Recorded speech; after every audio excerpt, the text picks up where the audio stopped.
रात के 2 बजे मूसलाधार बारिश के बीच राकेश अपनी कार को एक पहाड़ी की सड़क पर दौड़ाए जा रहा था। तभी अचानक एक पेड़ सड़क पर गिर पड़ा और राकेश ने अपनी कार रोक दी। कार के अचानक रुकते ही उसकी पत्नी नैना, जो कि ड्राइविंग सीट के बगल में बैठी हुई थी, नींद की झपकियां ले रही थी। अचानक उसकी आंख खुल गई। क्या हुआ राकेश, तुमने कार क्यों रोक दी? तुम्हें सामने सड़क पर गिरा पेड़ दिखाई नहीं दे रहा? कार आगे नहीं जा सकती? ओ माय गॉड, यह तो क्या हुआ? इस तूफानी बारिश में हम यहीं फंसे रहेंगे। तभी राकेश की नज़र पहाड़ी पर बनी हुई एक हवेली पर पड़ी। डोंट वरी नैना, सामने एक पहाड़ी है, हम रात वहीं गुजार लेंगे। इतना कहकर राकेश ने अपनी गाड़ी वहीं साइड में लगा दी और नैना को लेकर उस हवेली के नज़दीक चला गया। हवेली को करीब से देखते हुए नैना डरती हुई बोली, यह हवेली तो बड़ी ही खौफनाक है, इसीलिए तो कहता हूँ कि हॉरर फिल्में कम देखा करो। राकेश उस हवेली का गेट खोलने ही वाला था कि तभी एक स्त्री की आवाज़ राकेश के कानों में टकराई, उस हवेली के अंदर जाने की कोशिश भी मत करना। राकेश और नैना ने देखा कि एक बूढ़ी औरत खड़ी उन दोनों की नज़रों से देख रही थी। कौन हो तुम? इस हवेली की देख रेख करती हूँ, इस हवेली में कोई नहीं रहता। देखिए, बारिश की वजह से पेड़ टूटकर सड़क पर गिर गया है, हमारी कार आगे नहीं जा सकती, हमें बस एक रात के लिए इस हवेली में पनाह चाहिए। तभी उस बूढ़ी स्त्री की नज़र नैना के पेट पर पड़ी। क्या हुआ, तुम गर्भवती हो? हाँ, लेकिन आप ऐसा क्यों पूछ रही हैं? इसी समय यहाँ से चली जाओ, अगर इस हवेली का साया तुम्हारे कोख पर पड़ गया तो अनर्थ हो जाएगा। कहते हैं कि इस हवेली में एक पिशाचिनी का वास है जो बरसों से इस संसार में आने के लिए तड़प रही है। इस हवेली के अंदर जाकर तुम उस पिशाचिनी को कोख के जरिए इस संसार में आने का न्योता दे रही हो। राकेश नैना की ओर देखकर बोला, मुझे तो यह बूढ़ी औरत पागल लगती है, चलो हवेली के अंदर चलते हैं। राकेश उस बूढ़ी औरत की बात को अनसुना करके उस हवेली के अंदर चला गया और रात गुजार कर वह दोनों सुबह हवेली से बाहर निकल गए। सुबह तक पेड़ सड़क से हट चुका था।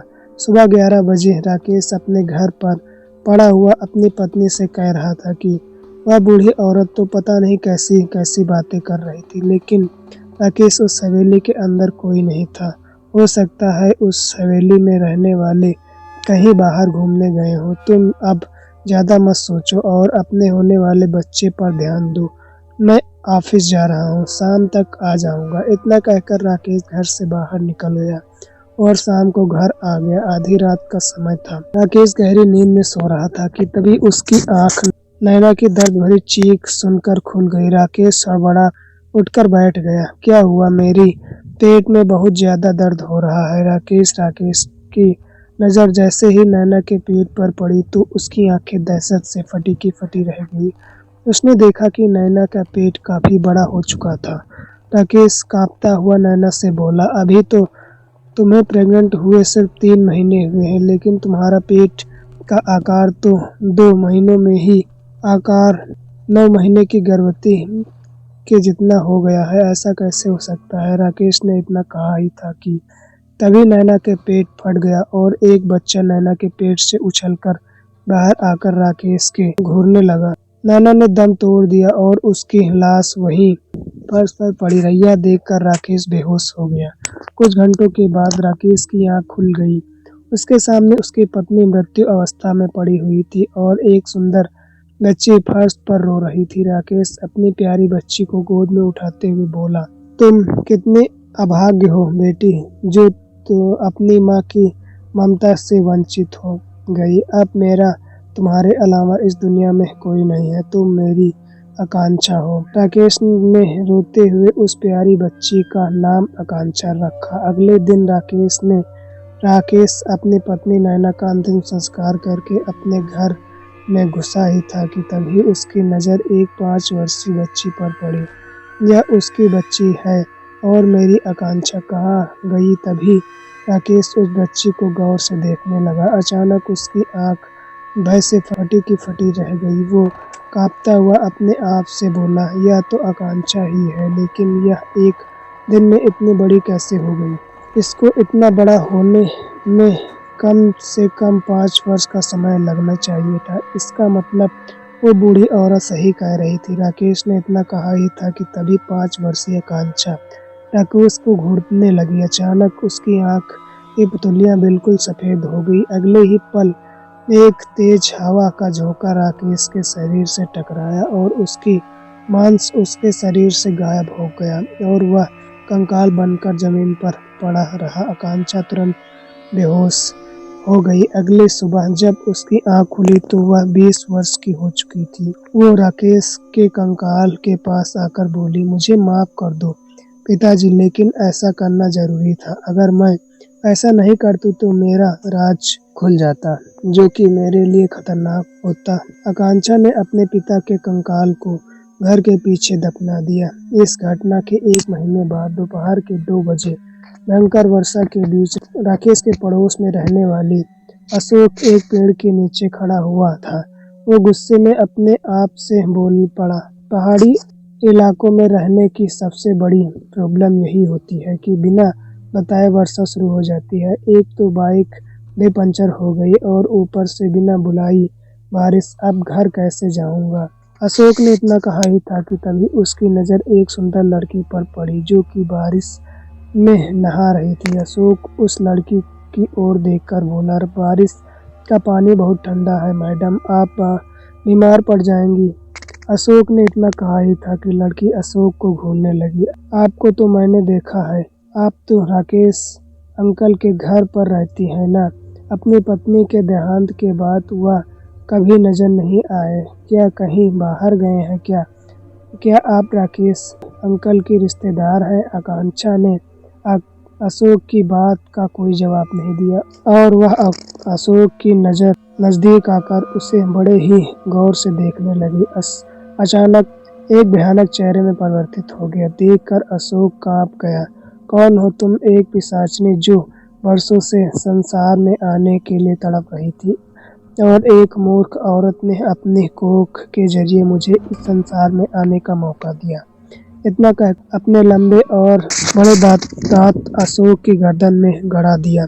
अशोक चीखता हुआ वहीं गिर पड़ा। अगली सुबह अशोक की लाश पुलिस को जंगल में मिली। उस दिन के बाद से राकेश के पड़ोस में से किसी न किसी की लाश जंगल में पड़ी मिलती, भयानक अवस्था में मिलती गई। मोहल्ले में हो रही रहस्यमयी हत्याओं सचेत करने के लिए राकेश के पड़ोसी सुखिया चाचा ने मोहल्ले में लोगों की एक मीटिंग बुलाई और उनकी ओर देखकर बोले, आप सभी जानते हैं कि हमारे मोहल्ले में किसी तरह से नौजवान लोगों की लाशें रहस्यमय तरीके से जंगल में मिल रही हैं। तभी एक व्यक्ति खुशिया चाचा से बोला, और पुलिस भी कुछ नहीं कर पा रही है। मुझे तो उस लड़की पर शक है जो राकेश के घर पर रहती है। जब से वह लड़की इस मोहल्ले में आई है तब से इस तरह की अनहोनी घटनाएं घट रही हैं और तब से राकेश भी नजर नहीं आ रहा है। तभी राहुल नाम का युवक सुखिया चाचा की ओर देखकर बोला, चाचा लगता है आप आकांक्षा के बारे में बात कर रहे हैं। हाँ, उसी के बारे में बात कर रहा हूँ। आपको शर्म आनी चाहिए चाचा, आकांक्षा एक बहुत ही अच्छी लड़की है। मैं देख रहा हूँ कि आजकल तुम उसके साथ कुछ ज्यादा ही समय बिता रहे हो। मेरी सलाह मानो तो उस लड़की से दोस्ती तोड़ दो, नहीं तो तुम भी बेमौत मारे जाओगे। मुझे तो लगता है कि वो लड़की एक पिशाचनी है। सुखिया चाचा की बात सुनकर राहुल क्रोधित होकर वहां से सीधा आकांक्षा के घर पर चला गया। राहुल को देखकर आकांक्षा खुश हो गई। क्या कुछ दिनों पहले आकांक्षा और चुड़ैल राहुल की दोस्ती हुई और आकांक्षा राहुल से प्रेम करने लगी थी। आकांक्षा राहुल की ओर देखकर बोली, क्या हुआ राहुल, तुम्हारे चेहरे पर गुस्सा क्यों लग रहा है? राहुल सारी घटना बताते हुए आकांक्षा से बोला, सब तुम्हारे बारे में उल्टा सीधा बोलते हैं जो मुझे बिल्कुल भी अच्छा नहीं लगता। अचानक आकांक्षा के चेहरे पर क्रोध झलक गया। मैं तुमसे प्यार करता हूँ और तुमसे शादी करना चाहता हूँ। हम इस मोहल्ले को ही छोड़कर कहीं दूर चले जाएंगे। राहुल की बात सुनकर आकांक्षा ने कुछ सोचते हुए कहा, प्रेम तो मैं भी तुमसे करती हूँ राहुल, और तुम्हारे बगैर रह नहीं सकती। मैं एक जगह जानती हूँ जहाँ पर हम दोनों को कोई भी डिस्टर्ब नहीं करेगा। चलो मेरे साथ। कि तभी सुखिया चाचा की नज़र उन दोनों पर पड़ी। राहुल, मैं अभी भी कहता हूँ इस डायन को छोड़ दो, नहीं तो तू भी मारा जाएगा। बकवास बंद करो। बकवास नहीं कर रहा। जब से तुम इस मोहल्ले में आई हो तब से लोग बेमौत मारे जा रहे हैं, और तब से राकेश भी गायब है। तुम कौन हो, कहाँ से आई हो, किसी को नहीं पता, लेकिन मेरा दिल कहता है कि तुम एक पिशाचनी नहीं हो। राहुल आकांक्षा से कहता है, इनकी बात मत सुनो आकांक्षा, चलो यहाँ से। आकांक्षा क्रोधित होकर उस मोहल्ले से निकलकर राहुल को उसी हवेली के अंदर ले गई जिस हवेली में राकेश और उसकी पत्नी नैना ने रात गुजारी थी। राहुल उस हवेली को गौर से देखने लगा। यह हवेली तो काफी वीरान है, यहाँ पर कोई रहता नहीं है क्या? आकांक्षा के कानों में सुखिया चाचा के स्वर गूंज रहे थे। उसके मन में गुस्सा आ रहा था। सच तो यह था कि आकांक्षा आधी इंसान और आधी पिशाचनी थी। आकांक्षा के बदलते हुए चेहरे को देखकर राहुल को न जाने क्यों खौफ सा महसूस होने लगा। तुम्हारे चेहरे को क्या हो रहा है? तभी आकांक्षा क्रोध भरी नजरों से राहुल की ओर देखने लगी। सोचा था कि तुमसे विवाह करके इंसानों की तरह जिंदगी बिताऊंगी, लेकिन इस यह दुनिया वाले हमें साथ रहने ही नहीं देंगे। क्यों ना मैं तुम्हें मार दूं और पिशाचनी बनकर ही इस संसार में रहूं, क्योंकि यही मेरी हकीकत है। यह राहुल बुरी तरह से डर गया। यह क्या कह रही हो? मैं आधी इंसान और आधी पिशाचनी हूँ। राहुल, क्या तुम अभी भी मुझसे शादी करना चाहते हो? अगर तुम पूरी पिशाचनी नहीं हो भी होती न आकांक्षा, तो तब भी तुमसे शादी करता। राहुल की बात सुनकर आकांक्षा का क्रोध खत्म हो गया। राहुल, मैं अभी इस समय आधी इंसान और आधी पिशाचनी हूँ, लेकिन कल का कुछ भी पता नहीं हो सकता है। मुझ पर पिशाचनी पूरी तरह हावी हो जाए और मैं तुम्हें मार दूं, और मैं तुम्हें मारना नहीं चाहती। तो तुम कहना क्या चाहती हो? मैंने ही अपने पिता को मारा था, और गांव में जितने भी नवयुवक मरे उन सभी को मैंने मारा, लेकिन मैं तुम्हें कोई नुकसान नहीं पहुंचाना चाहती। इससे पहले कि मैं तुम्हें कोई नुकसान पहुंचाऊं, मैं अपने आप को ही खत्म कर देती हूँ। इतना कहकर आकांक्षा का चेहरा भयानक हो गया और उसने अपने दांत अपने हाथ में गड़ा दिया। उसके ऐसे करते ही उसके शरीर में आग लग गई और कुछ ही देर में आग बनकर बिखर गई।